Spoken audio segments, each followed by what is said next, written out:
Ane semua hata teman hem lok na yong gua. Alau by special number ki ye. Hata wa teman jam saya lok lok cine sai yong bungo nang. Takai teman telah yang apa ya? Hata ki jengwa ba hem lai. Yang hata ki jam saya lok kau awang hata cai dem nang. Hymn number 376. 376. Yungwan pachiso namung ayo. Mong chang ma yok bu pai teman hata hymn lokha.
Number 463.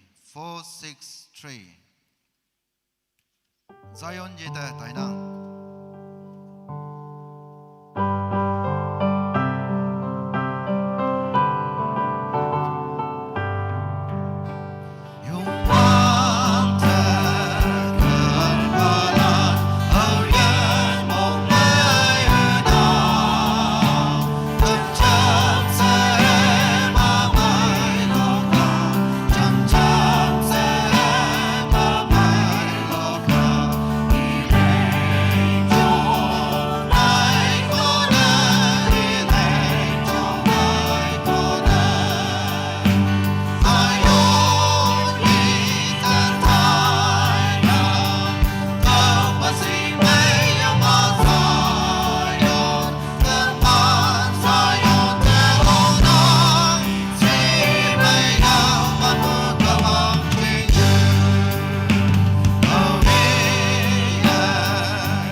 470.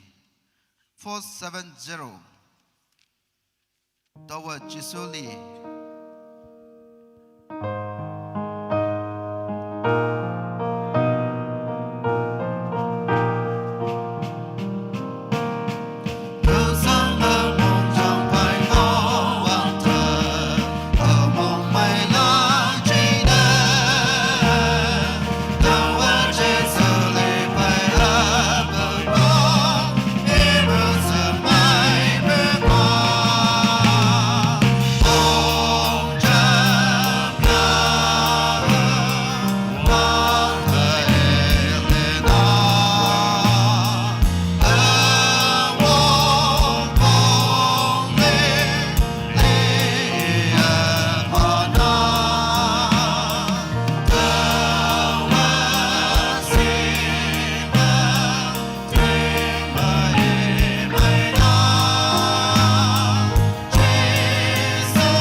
Number 416. 416.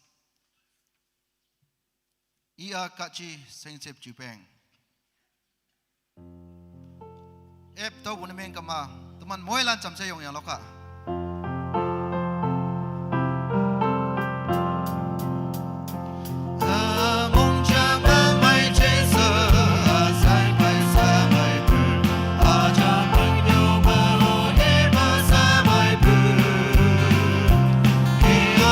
Hãy subscribe cho kênh Ghiền Mì Gõ để không bỏ lỡ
mui landa na mai worship team landa mong maya nang akung hongli mong maya tama kawang mikti shiwa tama lokalai bu uibu akung da kawanga yalakpa mui mana tamsi chanda wang shimbai ishi angbu teman pai rivrai nyomba hayanga kawang da kanbu kunyak Christian cuy yong lan ocean tini chau kamchingi mapai deki mui landa mong maya pune yakpu hadau ngau chai tamnang yang tenap teman pai yenyu atam ngonang tau kai tau yada pune yakpu ngau ineng.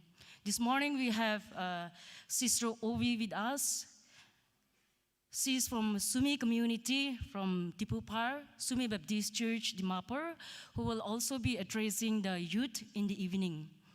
And also if there's any visitor coming to attend devotional service with us this morning, I, on behalf of Konyak Baptist Church members, warmly welcome you in our midst to His holy sanctuary. I believe that we all will have a blessed time together.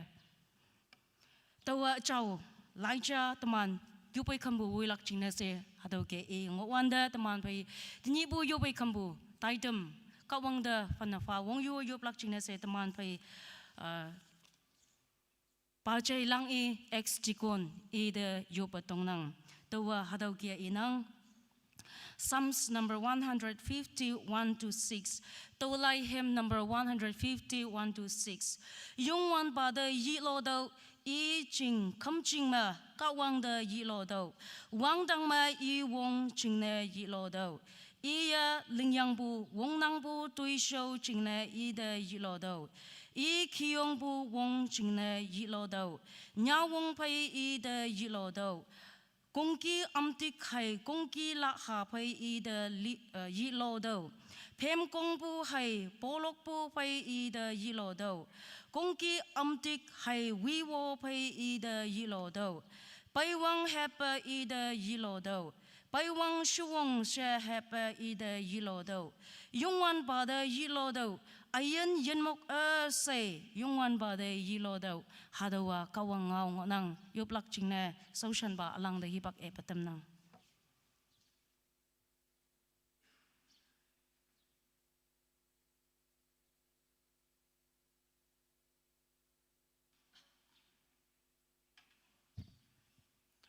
mỗi lần yoy mong chẳng mà các bạn đều yope tamวันde mỗi lần mẹ tin như buổi tối đêm các bạn yak de phen phai tàu yop bôi bạc yak nè Hallelujah Hallelujah châu hay yang yen các bạn ne tuma ne nang de menyong pha bôi hadu gi bôi bạc mai tàu lak chene se tuma ne yoy mong chẳng mà hay yang yoy nok sa mà yope tanyang gi wang dang các bạn Tomane yobadan bukie, tini hadoban ang jauh kemjeng me, nang demen yung palak jenese, toman moi lana say ayun may pay, jiway wan may pay, hongli mong may bupay nang mikti siwadam lak jenese, hadoban yoy jeng me pay dembo jengna, wang dang gawang tomane nang demen yung paboy. Tini yaw sinaw yan, nang mabumoy man yalak jenese, nang ngaw jaylak jenese, nang demen yung palak jenese. Ocean au yen payang onang wang dang ka wang nang atoman moilan nang nginang tau kai hado ban yoy jing mabayang au hiyo keng ma dailak yo judai mongsang kong ka man edem yang nang mo moy man ngau toman yong may chayang hayang nang mikti siwadame hongli monglem may bu pay chow baga wang nang demen yong pa bu pay yo nokte lek yilak chenese nang tuman mongjang tuman judai kong kumanang penjon pa hayang hadoba nyojing ma anugasi toilengbu anugasi wawdong na tembu yongam bagawang hadaw gibu kong kumu yongam bagawang nang mumbu angan mong yupoy hadaw anugasi yaha wawdong na teme tuman nang mikti siwa teme nang mikti siwa tembu bayo pay kumbu hayang ada ngobu semelembi kong kumu nang memelengok lak chinese nang tuman de boy pa Nyai yongam bagawang, ini konyak pang jempang mengopo pumainok kong kemunyoy cengme, nang demen yong pa MDC jenese yop punyi ngonang, coba bagawang hado yop punya MDC jene, moheman bu taidem yong chane mengpa, nyai hado ba taidem nam nolak jenese nang sosan yukaya, taidem japem jase nam no Taiwan de, lokai laibu, Tobo saibu, takwalan jing na yopu, agam na yung mambagawang nang bungo amay. Semaibu, ang iba nang sausamban yung bagay, tamahan lagay. Taibu bay semay sa nyawa, tuman mo ilana nang mamoy man ya jaya yan lakchina sa. Nang mo sipsibong ang angay, hado ba nyujing me, hayang hado ba nukmong me, nang yaha jo na ang anong kaya tuiling at tampaw sa. Tinibu daidem, Japan mi jasa namuno daibande nang mabung ang angaya nang utumando boy pawse hado ba daidem kunda minute kung gumanang yagdapan ba Jesus mo yopoy hayang modolan sa nang mo yo amen.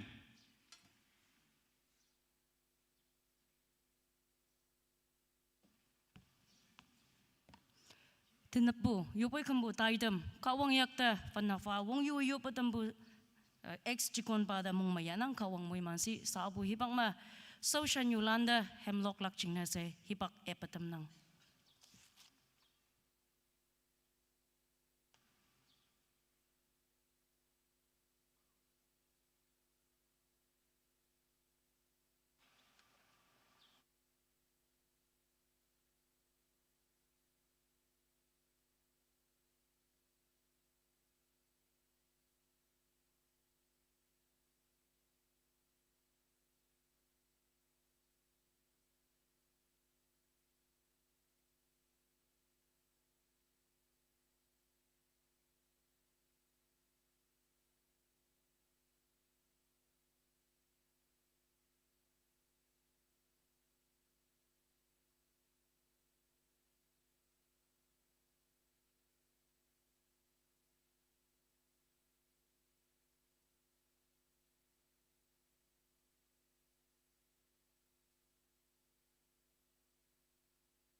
Make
kawang mikti siwa hembing amay lokatambu sa Yolanda kawang yelak pa mo mana tamsi sabu hipak ma tobu saipu hay takpulan ching na yuplak ching na nyum bada hipak pa tamnang.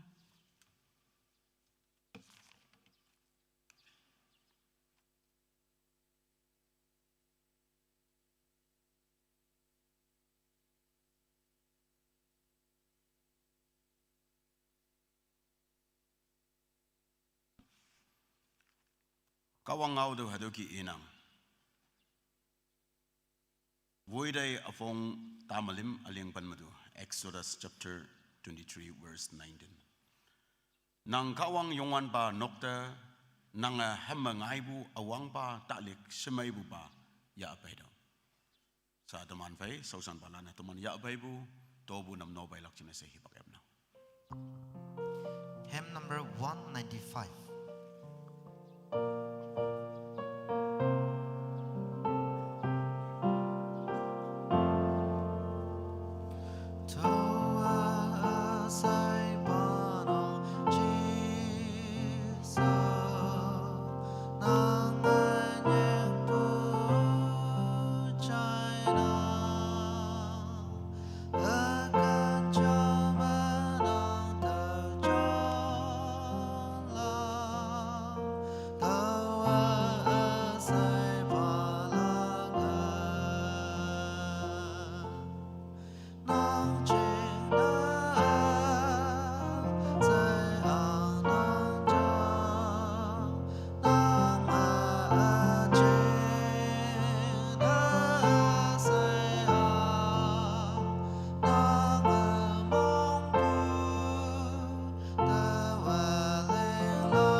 Mon Theological College Ministry chingna hadoki yopuma ompase ibungunang faculty members lan iman konyo balan hangseng ngoya bai teman bai paje pangwang principal nimyang wang bu iman se chingna teman yopuma omlak hayang sa ngupu 148 students lan natan lan 57 ngonang sekolan 91 iman ngonang iman chingna se tomana dai dawo yoplak college में development tu show chingna yoplak boys hostel KBBB kai sponsor ne myang lengnang girls hostel KBCM kai sponsor ne myang lengnang KBBB aling bo hostel ma students lan amai ba level ma ngo dai gi KBCM aling bu ba 3-storied building ayong lengnang hayang boy so manok tau jene teman budget jenang ba faith base ading lak bu fai oyen ocean phalakai KBCM ngai ge se lingbu building ayong hayang hado girls hostel ngonang temana yopume hado project chine dai do ha hayang students land sponsor ne myang bu manok hayang nyulom balom akung teman KBCM ngonang hado lan chine se yoblak college accreditation tu show jingna yoblak hayang MTC alumni lan iman ayen tu show jingna Awian nyaw so dai ngonangge iman ministry tu sama alik leklak cina. Hadau ngau meklan ja yang teman jam se yopui bakya. Haleluya. Acau ba da ba yongwan ba kawang. Mount Theological College. Kawang nanga moi mana dambu college cha. Konyak pangchim epu. Hayanga hadau kaya. Anya ine cing lepi bume. Bumanok lepi bume. Bible nyaw bukata yenang se yenang. Lende wibak mo mango bayangge. Hayanga sao wangangonang.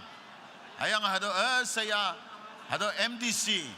Temane hadau epu kaya. Lege biang bungonang. Sao yelak pa hadau college level da upgrade na mianga. Thailand ngonang PTH, BD, MTH hayang doctoral studies tengwa ise. Hadau cingna wangdang kawang nang yelak pa ombu bongbong. Anya ina faculty members lan paje bangwang awang yang iman sepai kawang nang hida emay pado koncong yelak pa pasi hayang nang iman pem hayang noksa nang apaudo takadan bu atua yang honadadam hayang students lan koja pa inyay bu iman may inyaw soklak chingnese kawang nang iman yen yompa hayang awyan ocean MDC mu menyaw so dai ngonangge kawang nang kaso maalik liklak chingne iman yen nang yalak pa chuan bungo pa hayang hado MDC development tu so chingne boys hostel, girls hostel, wibu ma, awian ocean maidam yang onangge. Kawang nang hado nok salanda anio yalak pa, fan yida ibu moy man soko damdo. Hayanga yan chilau bu fado, hayanga hado hostel, wibu nok sal pongchong ma. Kawang nang singbu, hayimlan, huyimlan, ido yikimba ngaidam pa. Uang dang kawang, teman yida ido bu lamba yasan lang na nanga, hado hostel wibu lan. Anya ina kawang nang ngaujong yonglak. Cingnese, tani teman lian daya bioi ngani bucin mo ngolak hado college ngonam. Tau kema hado memaidam ya bu ayen nok salande. Anyai moi mandam pa hayang kebisye mo maidam ya nang acunya hayang nang bui pa hado project mai sona dampa. Wang dang kawang nang kadalan tobu ya abaibu nang menme cawo dam nang tau ba cona dawan da bu menok socing ma anyai wang ngoi dampa nang mikti siwa dam lak cingne. Fanafa yup nang tolong na sopa ng mga iyo. Amen.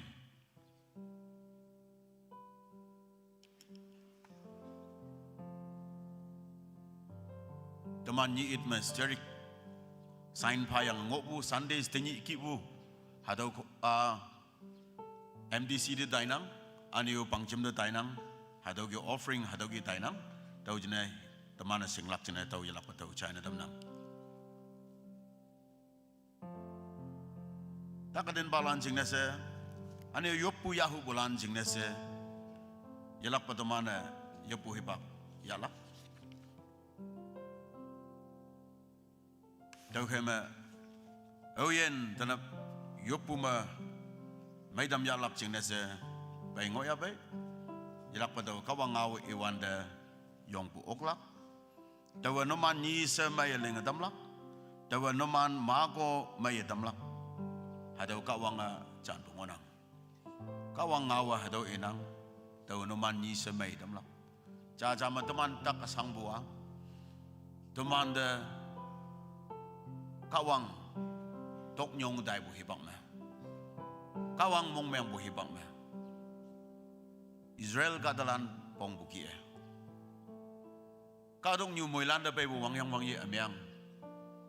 Hayang boy ninok ta pailak ta tien na yedam nang desalak ta tien na yedam hawanda nang tak nang tau tak nang bong nang hayang tau bong nang hayang boy kawang ibua hadaw mako hayang hadaw tak aniu ni semay dang unang i knowledge mo i singyang mo nang atak ang unang pongongonang hayang boy God is still willing to heal kawang nang ayan jalak pa restore na miyang lakching na sa tainang hayang come to me all who labor and heavy laden, I will give you rest. Hangisi, is it spiritual blindness? Physical haya. Naban bo haya. Yab haimik mo bo haya. Cancer haya. Alo tumors takadan haya. Any kind of infections nang ayin mga buhaya. Edo iyikim butak hatin ngok sugulak. Mentally depression haya, anxiety haya, or confusion haya, fear haya, despair, hopeless feeling.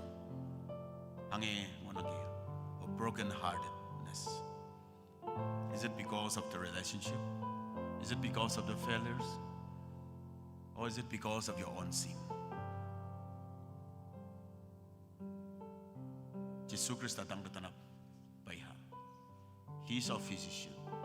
He is willing to heal you, touch you, restore your life. Teman mo ilan mo ya. Nang jingne, hayang ninok hayim jingne, nyuyong jingne, payong jingne. Tanapa dawa, yok puhibak yalak. Hadaw ngamuk jingne, sengok bulan nang sucing muyong buoklak, kawang anginang, kawang aminang, kawang anginang. God sees you, kawang anginang, hayang kawang tanap, jana yelang. Whatever sickness you carry, whether in your body, mind, or spirit, Jesus Christ is your healer.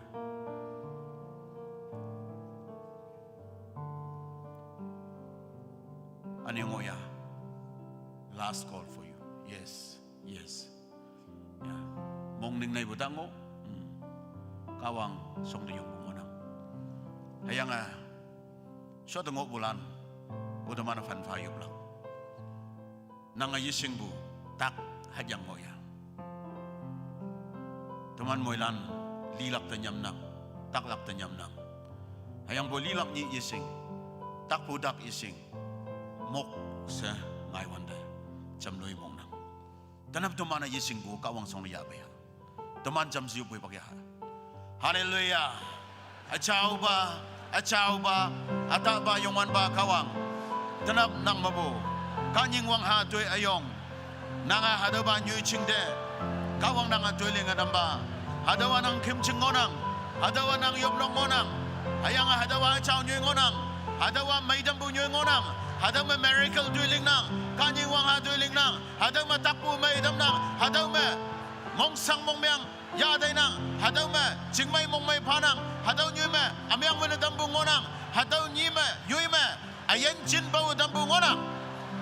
Ang jeng na hadaw kan ba wangdang kawang nang ngonang nang presence nang angan mo hadaw ba achaw kimching mo om nang tuman bay ngonang hayang nang iyangge dawan numan yisa mayaling atamlak dawan numan mako mayatamlak wangdang kawang amako mayatamba ayan yisa lingayi pasa ayan ocean sakin na biyang ayong ngonangge o wangdang kawang nang song daya bay boy nang achawa angan wong may damlak pa lau yaw damdaw Jesus Christ man ma iman pemdang da mengobetak title Jesus man ma title Jesus man ma yando hayang anu kasih yaha judai ma wanban ma mongchang ma sayang anmu yayak sayang anmu Jesus Christ man ma lana damnang Jesus man ma lana damnang takay na namyang cancer dak chiab yoy Jesus man ma title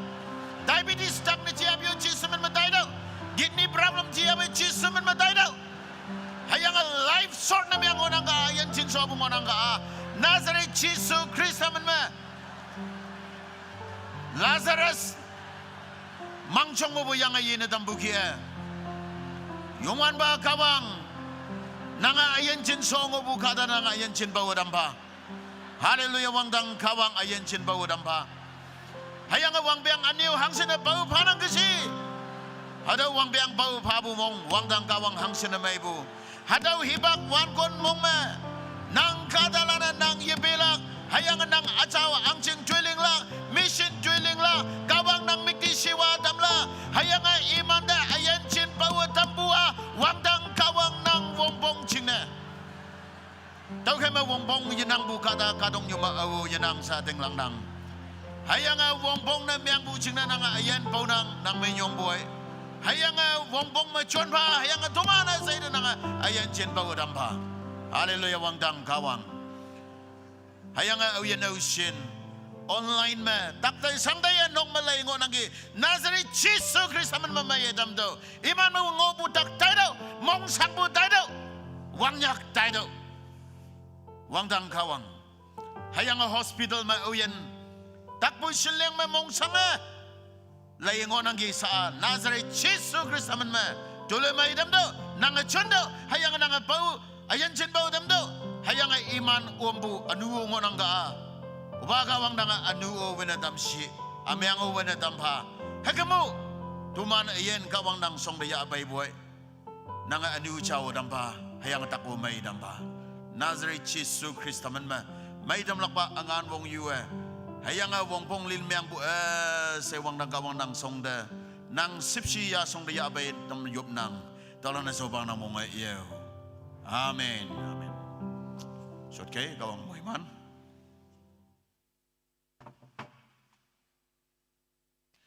tobu saibu hai takpulan chingna yopu namno dambu nyumba yen tuisho kawang yelak pa moi mana damsi sabu ibak ma yelak pa hemlok lak chingna se hipak yu ngopu ngonang to kai pa je nyaiwang ida hemlok lak chingna hipak pa dam nang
kawang mikti shua lokalay dambu pache mana kungda mong maya nang kawanga naman iyan yilak pamoy mana tamsi sabo ibang ma kawang ngaw ya apay lak chingna se nyum bada hipak pa tamnang.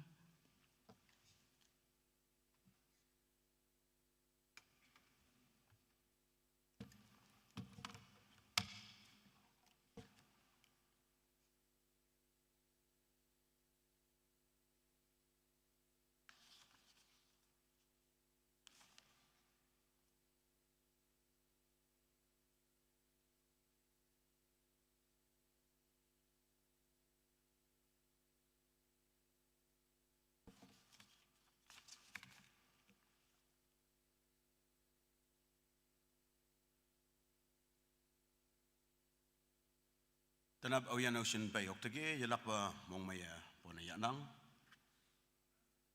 Acts chapter 16 mengobu kawangau.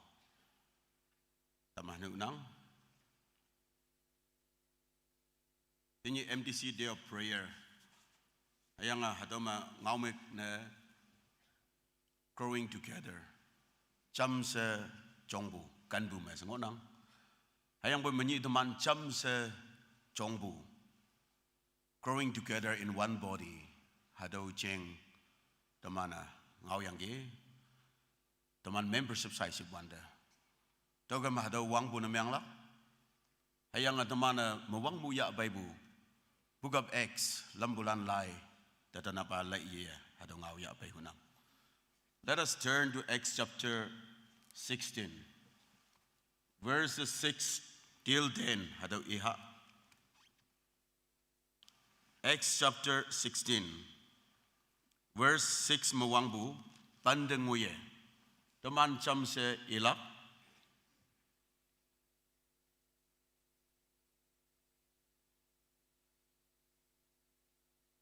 ep sobun miyangam a, cham se hadogi iha, cha nyi lim, iman Phrygia hai Galatia naikon ke matai. Hayang Asia ngau yengau lak jengne yaha acawa pang. Oba iman a Mesia yikun ngoi. Betinia ka dokter tailak jengne iman ngang. Hayang boy jisu yaha iman de taine yetam. Taukai iman Mesaya kaya tai. Hayang trust the lie. Hayang yaning pol dang de himang cha ngai. Macedonia lan kata cha yong yang ide tonga i. Macedonia de baigai hayang tuman de jampa. Taukai iye himang ngiyang faime. Hawan demu kawanga ide pungau amai konyolak. Tuman nyeknang se tai taina dem. Halan dengoya. Yupi bagyak ning. Acau ba ada ba yongwan ba kawang. Nang ngau lak chingna. Yen nang achuan pa. Hayang nang nyilan kan mongjang nang ayom pa. Wang dang kawang nang yak ta fanafa. Jisumen mayop nang taulan soba nang mongay iyo. Amen.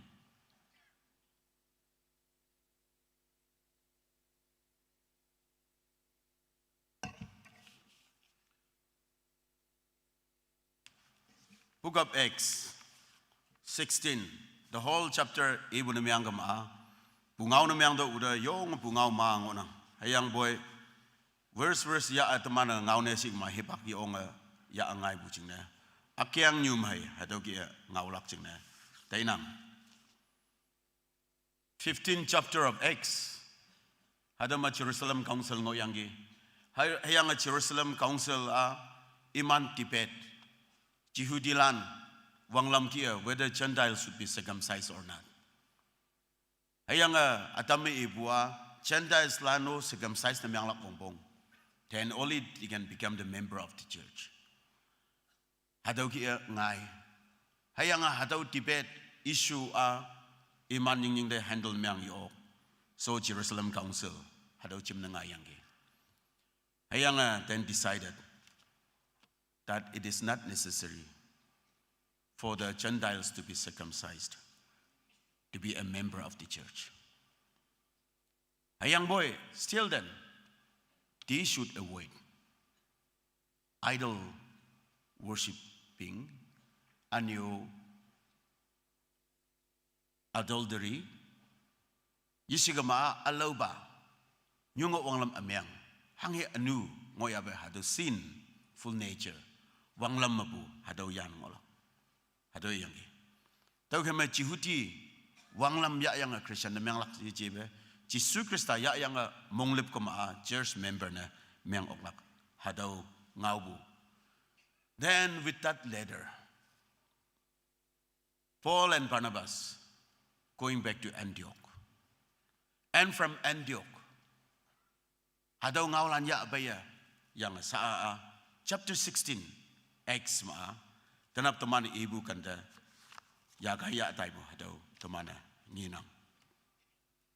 Tahu kema tanap hadaw ma midnight hour fawo hipap hadaw yunang. Hayang wangnyak nang hayang boy wangnyak ke Taiwan da anu midnight service tu mana cemnang. Hayang hadawa wangnyak yom o wangnyak midnight ada fawo. Senyak pu hebak, selu pu hebak.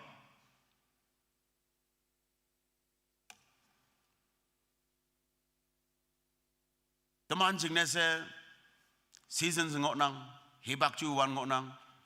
Hayang hadaw midnight hebak hadaw may da ibu ni yimyang hayang boy hadaw bay siyong sa nyakpu midnight fawo honang ninok nok sama tinok nok sama yoy ayen me konda bahi yichibe hadaw wangnyak fawo honang bu midnight.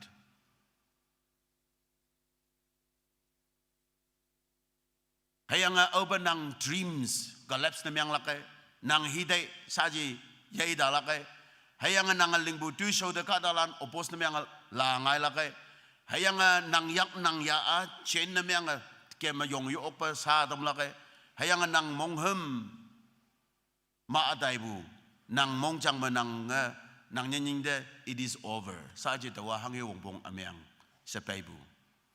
That's a midnight. Hibak, the midnight hour. Hayang hadaw hibak. Kawang paybu hibak. Tumana kawang yam panamyang kama. Hadaw hibak kawang haubu hibak. Hayang hadaw namyang bujing nasa wangdang kadok to yuwa. Nang sapu mikpide, nang yopu ingwingde, nang mongka ngaibu, da wangdang yudo bude, it shakens. Sangop bu chain, hado lana tamnang. Hayang wangai, wangyak, da paido bude, lan sa wangai, hado yapan, dauna. Number 1, the midnight hour of redirection. Lam New Chile Tambu Debu Fawo Hibak. Acts 16:6-10 tanap ibua. Paul Jerusalem Council mupu ngaulan ya aye Antioch ma Barnabas mnyingo yang pai ma. Hada mupu mission tuiling lak jingnese I ya yong wanda. Ia Asia the tuiling lak jingnese Taiwan da. And that is his plan, his original plan. To go to the Asia countries. Hado kontinente, hado timo yangi. Hayang botaman da wanda redirected to go somewhere else, not to his original plan. Paul timbu hado plan, hado ba nyoy da yichebe, alaw ganda tailak jingnese, tailak lamda, konyaulak lamda, pang sinang. I don't know how many of you got discouraged when your ways are blocked that way. When you intend to do good things, hadaw lambon, hadaw lambon, hadaw lambon. Chaling do, tau mo yung ngay chaling do, hadaw mo lam yep. Paul bay hadaw yang missionary dwelling lak kawang sausan lak konyaw lak tayo na ito. 帮不将一不在用。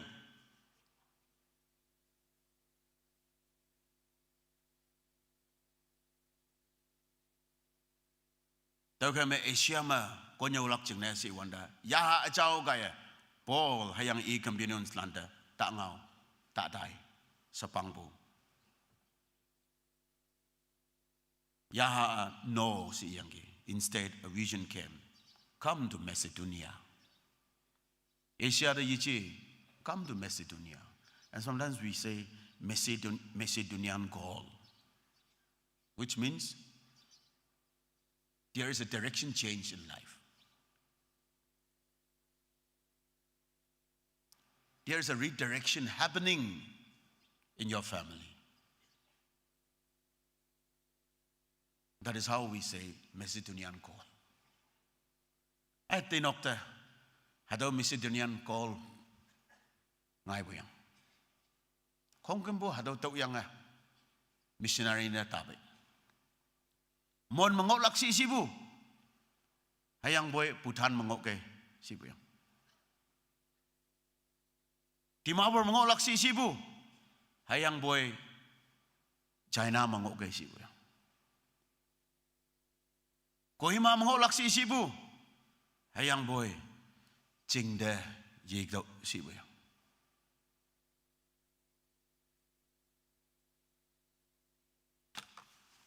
Hayang boy, closed doors are not failures. They are divine day doors or divine diversion. Apa kan tayo nango, tayo bukan lampon buyang mas ito. Tayo malakpo ba achiba? Hadaw ikaw ba? Takapua chambay ikaw. Pa lam ebadam yang hayang lam ataw mi chiba tayo kan me. Say chaylay dambu chiyang. Hadaw kawang yaha po. Tay tau ba chalay dam yang gi. Jack Ma, founder of Alibaba. Hayang adaman hadaw ma lansa hadaw chiang pailay yang kay buma hadaw sing nang. Tininga niya iya hakpa yo mahakpa na miyang mabu. Very successful businessman China mabu. Hayang bo iyenda daman na laybo na miyang gamaa. Jack Ma was rejected from dozens of jobs. He fell in probably 30 job interview. Hadaw mo yali, hadaw company mo yali, hadaw ba tuiling mo yali, hadaw mo yali. Rejected several times.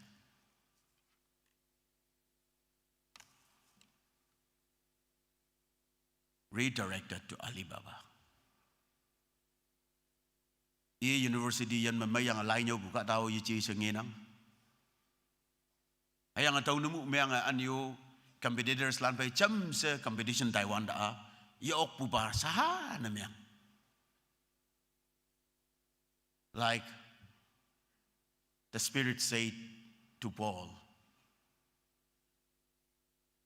not to Asia, but to Macedonia. Hayang inying de hadaw company lengangay hayang ataw ba ma sa kadong nyo menngay hakpa na nginang. Akio Marida, the one who failed to invent the cooker. He tried to invent hayang boy the rice that he boiled got burned. Not successful. Tini demana hangsin cooker chon nangi. Hayang boy hadaw kada awang nawang si buyang. Hayang boy yook. Yook to iso yook pangayang ki. Akan jama yook. Hadaw niktik lengbo yaman. Hadaw ma yook befeler ha. Now he is a co-founder of Sony Electronic.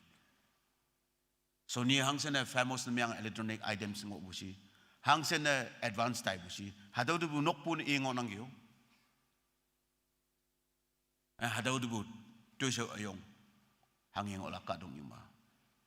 Heki bu taman ng inang. redirected to Sunni, fell with rice cooker.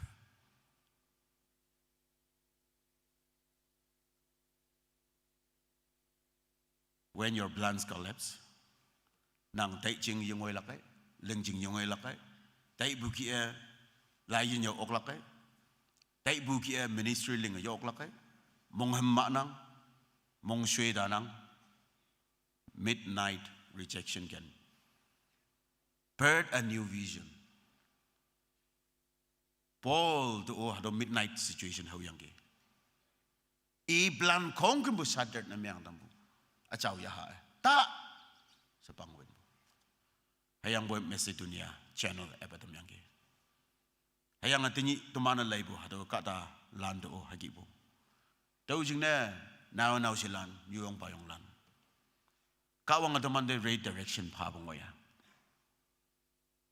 Yishigama ataman midnight hour situation bang waya.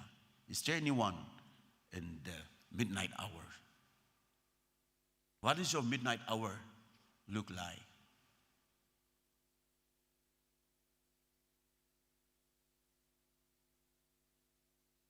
Paul by hobua the midnight hour of opposition. Yemongbu hobu. Fawong mo yangi. Acts 16:16-24 malay wonder.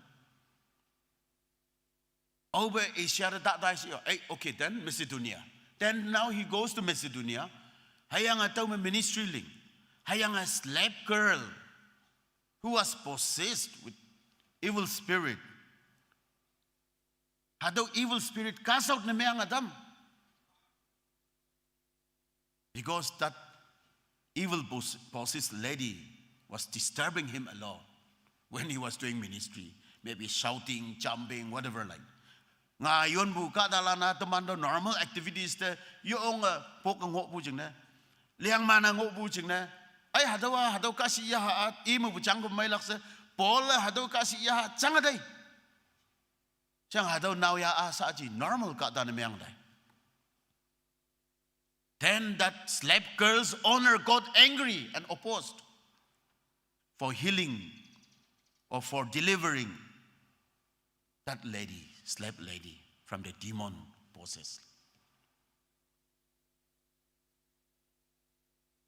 Paul at two mailing yang gay. Hayang boy, hadaw slave owner, jing na hadaw nga yun ang ngobu hadaw suko kasi iya bay ngobu hadaw hidoy iling yang ibu kadalana hadaw tang dapay yang ngenan ngo si buda teman hinyu hibalan tang datay buki hayang boy saja hadaw deliver na yang may dambu mudang ba business ngenan bu nok bu ba jing na saja yanang daw jing na Paul hayang Silas lana podo Imana Roman kadalan tumana yiyop yikemlak lam yilinglak tuiso nyawulay yikem nang bu.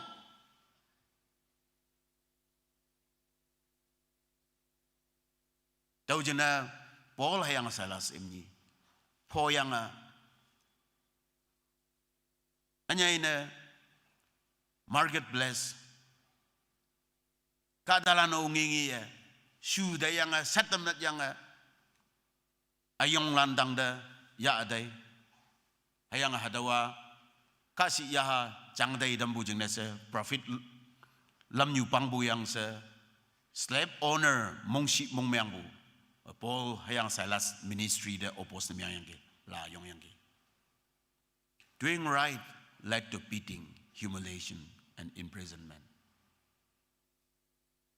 No man do hagang o suno. When you are trying to do something right, apa kan me kadalana nang dasat nangge mat nangge, humiliate na miyang nangge. Hayang tuy may lingsi buda kapnok na chong man. Have you been to prison because of what you think is right, and yet people got you wrong and put in prison?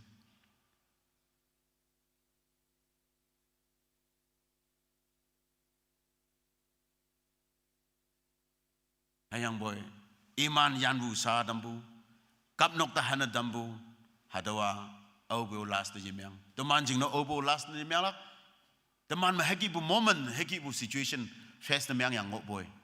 That is not the end. Chains are not the end of the story. Mandela endured 27 years in prison. Dr. Mandela. Africa ma president na myang boy. Hayang boy before he became president.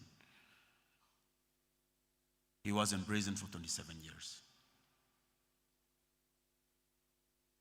Temana kapnok man.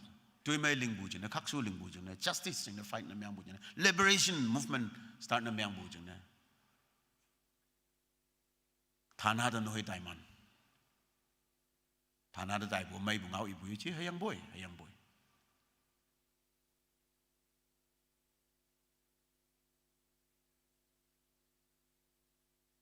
Mahatma Gandhi, iyo kapnok to tayang. Hayang kapnok nok to tay bu kaya. Demand independence bu tamyang. India lan demand Japan amay yapay tamyang. Hayang boy olo yuchi opposition mango yang. Tau kama midnight hour of opposition. Yemong bu hobu favo hibak. Ada jiang inang Paul pay ada huyang. The midnight hour of worship, Fawo Hibak, Wanda Yop Kumbu, Acts 16, 25, 26 me, Labor Miangama. Wangyak Fawo, Hado Fawo Chume, Paul Hayanga Silas Ni, Kap Nok me, Poyanga Angbu, Hayang Hado Kap Nok me, Imni Hamlock, Imni Yopakum. Hayang that was done openly in prison. Kadalana hadaw chayang ge.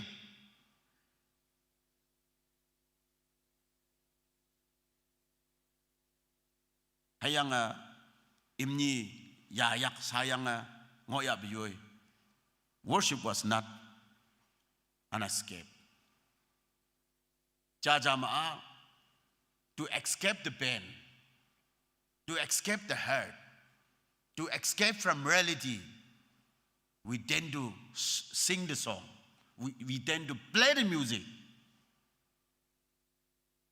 Or try to go away from it.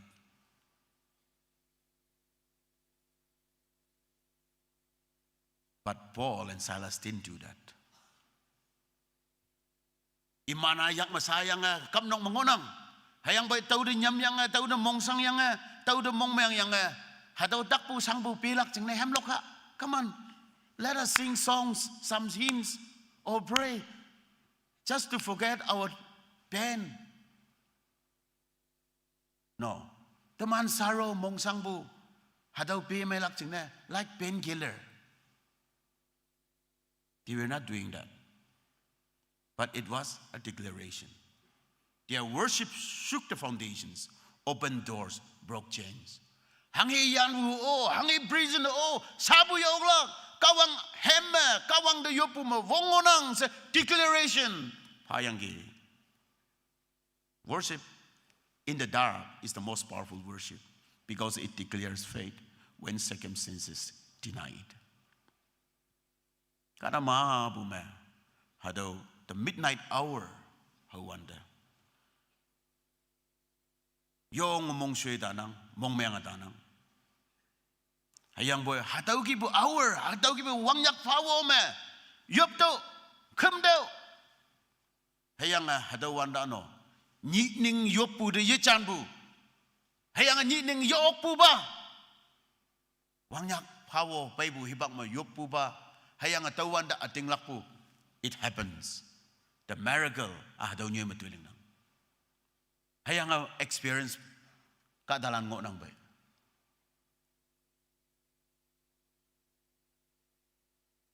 It is well with my soul. Radio Spatford, Seven Bukada. Teman hymn probably, it is well with my soul. 418 hymn number ma hadaw ngina. Hayang hadaw Spatford, November 22, 1873 ma. Li Yang Lin ayong.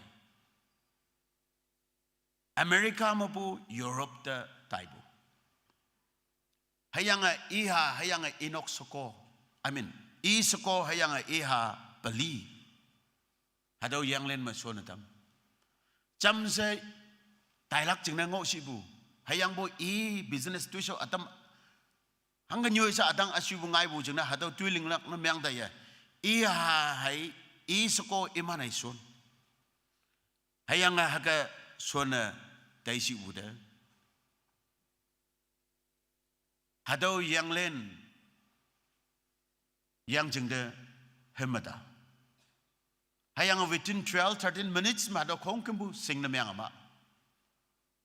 Hayang hadaw yung all 4 children, daughters. Hadaw kong kembu taw mama. Inok soko saha. Hadawa hangga yang suya ba se. Bikaw siya. Hangay alam ja yang jing mabikaw ja daw yang hadaw matik ka choy yang taw dang ma ilam yang ngo wanda rescue team lan pai bu lai bu ma hadaw nyu yung unconscious ma yang ngo bu hadaw hayan ok 200 plus kata hadaw yang len ma hayang hadaw Spafford iha naw ya beliu hadaw yang jing da tama hayang sokowe ida ngawlan sun telegram menyanbu asong wano nyanbu kia hadaw kia ngawlan bay wanda saved alone asaha isma cahe yan ok puyang tau he yan ok puyang selainyan hayang hadaw payong demong nur yul luy sedak hadaw ngawlan na sa ajijay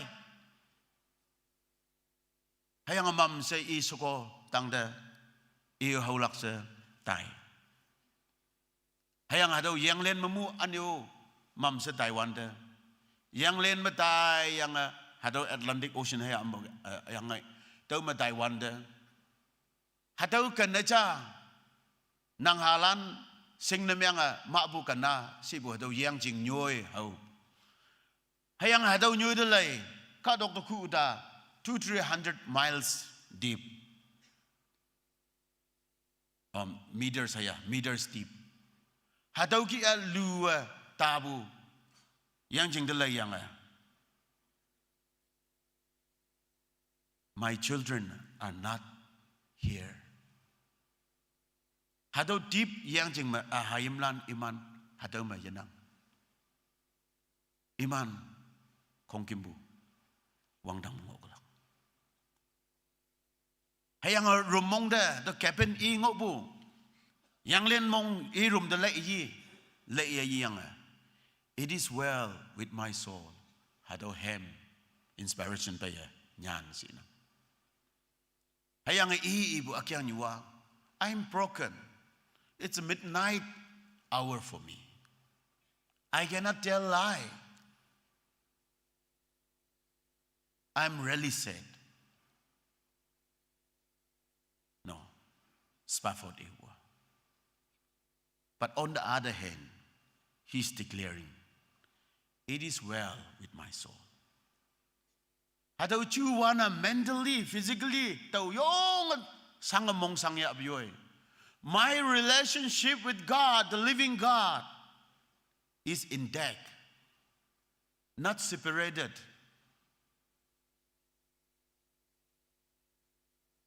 My soul is still well, no matter what. Hadaw hem, muna. Hadaw baca daw ha.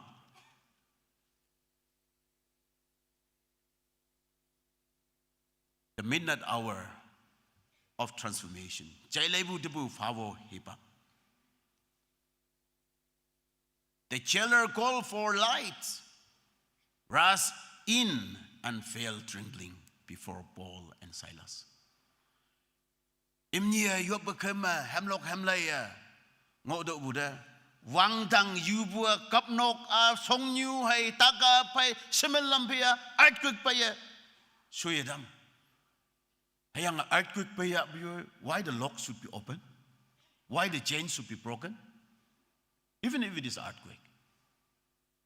Hayang boy hada Philippi jail me Silas ay Paul ni ngobu me midnight favo hibak me literally oh favo na chinang bay hayang bay more than that is the darkest moment iman kapnok tahana dambua yayak sayang ang ngobu Hayang boy, they decided to sing hymns and pray deeply. Hayang aki iwanda hado jail, hado prison lunch, move na mayang second na mayang hado ina. The jailer was ready to take his life.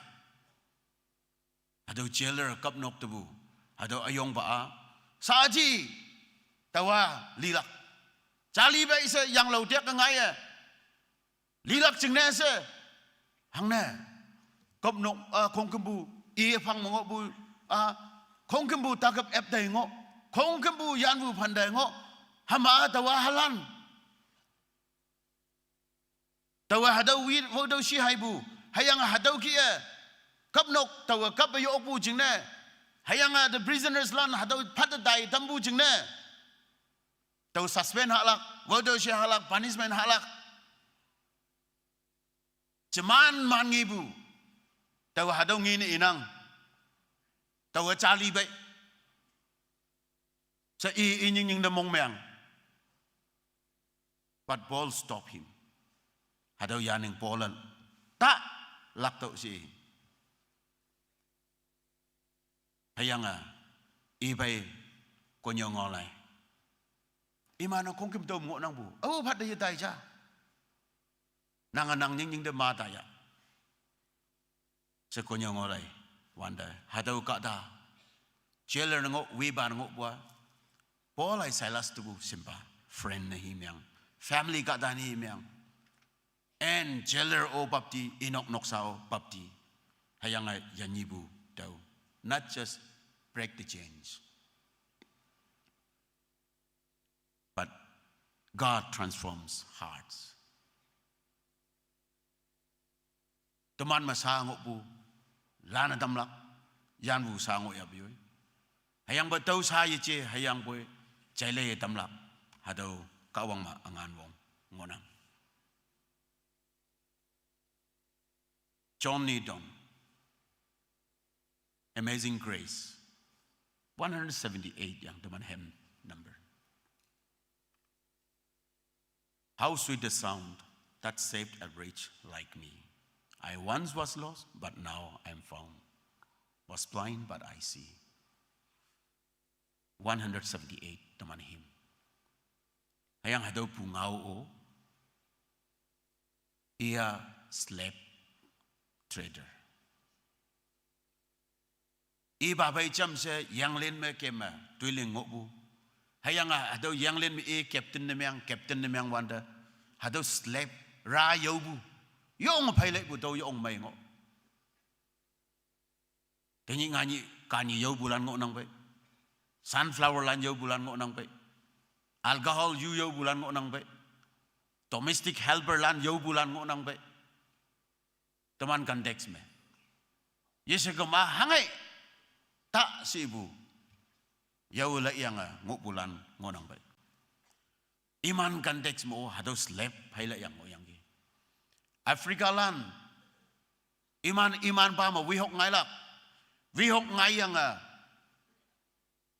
kada adam fo pay bu yang gama ya ok pu chinglan mo bu nausi nauyalan kada lan ya pay bua ok pu ba chinglan me slap na tambu yang ni slap na ang buya rane. That was your normal practice. Jingai jing hoklak panai pan hoklak ang jing hoklak. Yok pu na yang gama hadaw kada lan fo pay lak. Ok iman ching da nau bu na kada ya lak hadaw ya yang nok ma yan nok yan ha bai semang se rana tamlak sing ning nyu si le yang yisigama alam ja fine halak alam ngo bu yang gama kada ma tayalak hayang hadaw kada ma tayabu slave na anglak. Your daughter, your sons iba bau gama inyu bau pian gama inok mo bu kada yulak hayang hadawa rana tamlak Hagengok bu yang o. Hayang ngacing hay ban ngau yi chai bu. Hadau lilia kam nong me po anglak iman de yinga semen lambe tinyi government ang bugi yangok. Taulai ma hadau jail mengo bulana cingai ban ngau yi chai bu katalan Afrika katalan cem-cema ya angai yang Europe te Afrika mo bua slave ne yo. So yang lande. Hayang hadau jam ngin jam lui do bu kai no. Katalan hadau slave sak bu kai. Hayang hadau pai lai ba ata John Newton. Hayang boy nyi ja. Hakes left thread na miyang do yang yibu lam na. I yang leno. Sa ibu kia. Malang na se hing. Wang yang wang yi. Wai si wang ka bay buwe. Lan se. Yay dalak. Hinga dalak yapan pay. Sa ji libu halan. Oh kawang. Oh kawang. Tau yan pa sa ingwan. Hayang tau nyi. Hadau midnight hour. That happened to John Newton. Changed his life.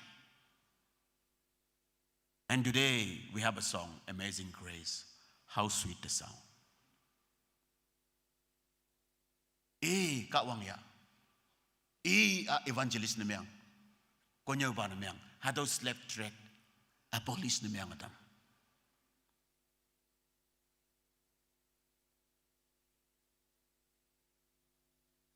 Dear friends, midnight, hanghiba kay demanda hopelessness ya abay.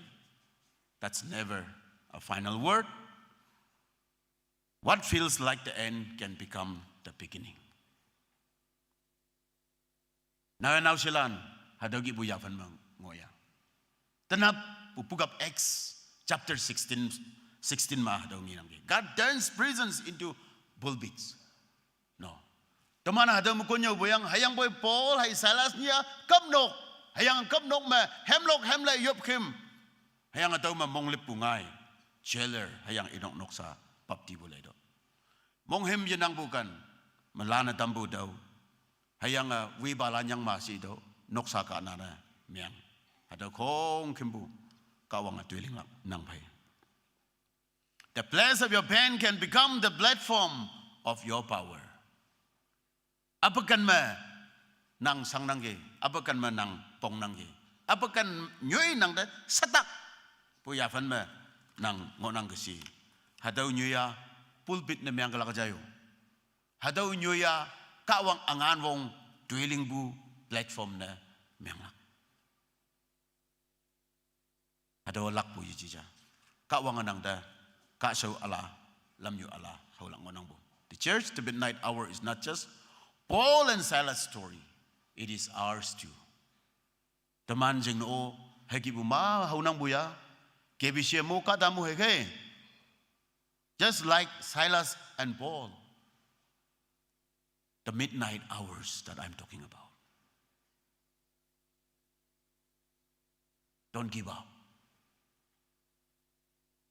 Redirection, pabu bajia. Nang dayakan bu yuji, but God loves you. Therefore, redirection.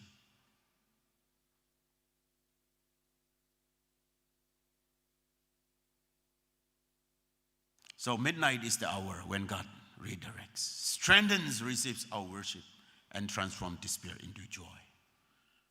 Hataw aja, wangyak fawo hayang fawo hipak. Hakibu chuan ma.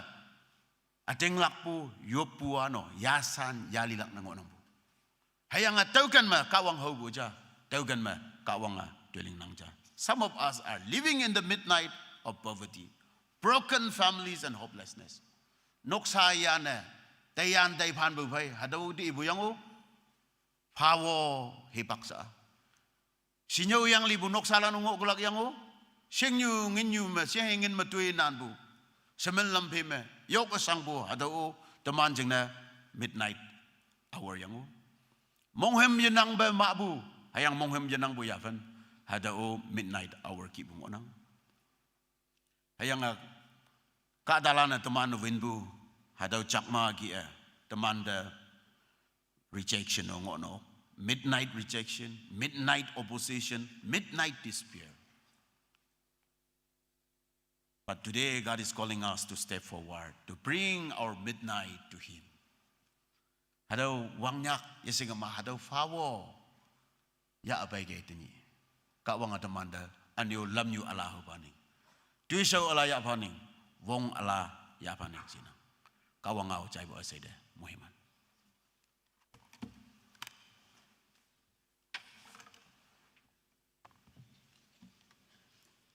Kawangau yo ong maya nyawalaya ya hama u yung atambu nyumba yan tuisyo ng ministry ng noksha kawanga yalakpa mui mana tamsi teman tui temalok lakching na sa hymn number 418 atau epatan kay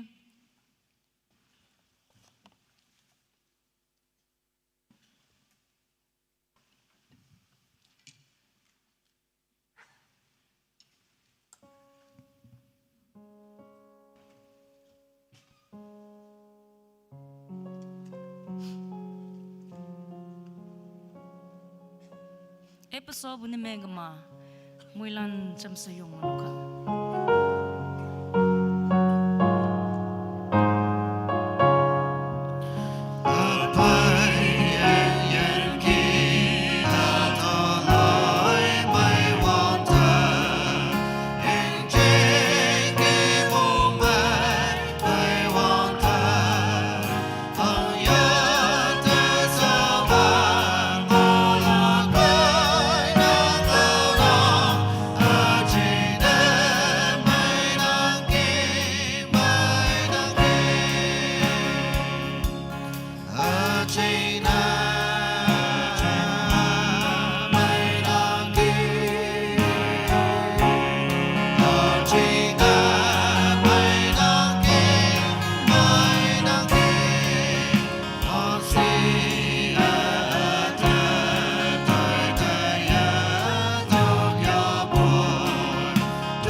Teman, tini colak cina se tambu atau tuisho, painang yupoi kambu tuisho teman jam se kawang deminyong pa yuplak cina se tawa prayer points atam atau kia, yupung amik atam atau kia, inang awang bama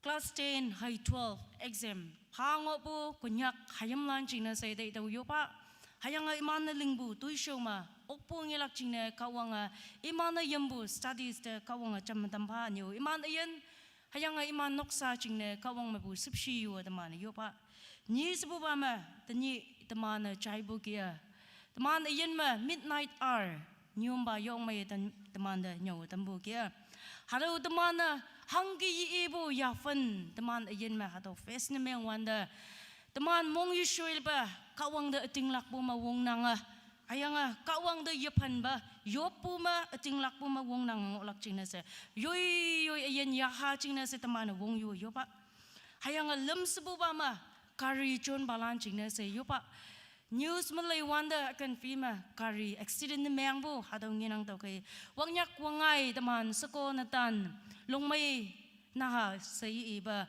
mabu kadalan yuy wongpong chingne nyo kong chingne kim wanda kari engine ma kawang sipshi kem pao sa wangyak wangay kem wanda kawang sipshi lay pao sa daw chingne tay daw yo pa please po ba ma tanap po taydam yoong maya so dambu chingne kawang daminyong po fa taman muy lancam sa yo bayan ha yo pa hallelujah yan wang tang kawang pa jisu nang muy man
subsi yan wang dang kawang ba jisu nyak hayamlan exam pabulan man yan china sa tay daw yom nang iman yambo studies kong kimbo iman short po table me iman short po exam hall me wang dang ngan chaw yan kawang nang angan wong iman dalamboy tamsi iman exam ya ango wanda iman yan may puma yo okay sang bo bay na tadam noksa kadalandang ma yo okay sang bo bay na tadam kawang nang shipshi daw exam manso ba nang lamboy tampasa nang dayop nang hayang wa jiso wang dang kawang nang da tinglak pulan Christian kadalandang ma tokpo baya biyoy nuyu anua tuman da yo oklak chingna se wang dang kawang tuman chan da wang dang kawang nang pai atinglak po mo wong nang tuman nga ong na tampa ayang hanggi ibu ya fan pai wanda wang dang kawang nang da atinglak po ma tuman wong nang ngolak chingna se nang o pa wang yak wangay nang tuman da pau pa se nang da yo poy hayang wang dang kawang kari inchin me kem balan chingna se dai daw yop nang wang dang kawang iman wang yak wangay yoy toy show chingna akung toy show chingna se ayong ajoy cho na kem balan iman ya yak hayang kari inchin lan kong kimbo kawang nang sipshi yak laisi se nang di yop nang ayang yen wang dang kawang tanam nang di yop akung wang bo kia adaw yop kambo taidem semai bu bam so po chingna se minyong bo panang nang kadalan kada chan hui kyang matai na tadam hayang buyoi nang mabumuy manya atumanya na tampa yang paiglak hatma hadaw ba nang chaw kamching ma tuman hadaw kia jam se nang mikti shua yo pai kambu hibak yalak chingna se hadaw kia sapai jambu hibak manye se wang dang kawang nang shipshi cha ki bu tuman da pau ang pao se yana taiba nang de minyong bo pa nazar jisu min mi yo poi dawla na se yo pa nang mo yo amen